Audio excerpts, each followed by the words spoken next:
టేకుమట్ల మండలంలో నూతనంగా ఎన్నికైన వార్డు సభ్యుల కోసం నిర్వహించినటువంటి శిక్షణ కార్యక్రమం విజయవంతంగా పూర్తయింది.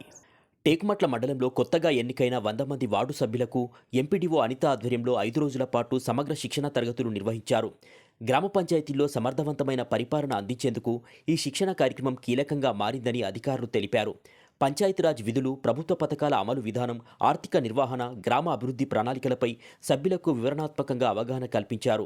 ఎంపీఓ గౌడ సురేష్ మాట్లాడుతూ ఈ శిక్షణ ద్వారా వార్డు సభ్యులు తమ బాధ్యతల్ని సమర్థవంతంగా నిర్వర్తించగలరని ఆశాభావం వ్యక్తం చేశారు. ఈ కార్యక్రమంలో ట్రైనర్లుగా అడగాని సాంబశివుడు, ఎంబాడి స్వామి, సాయి చరణ్, శివప్రసాద్ పాల్గొని సభ్యులకు ప్రాక్టికల్ మార్గదర్శకాలు అందించారు. శిక్షణను వార్డు సభ్యులు ఉత్సాహంగా స్వీకరించి అందిన అవకాశాన్ని సద్వినియోగం చేసుకున్నారు.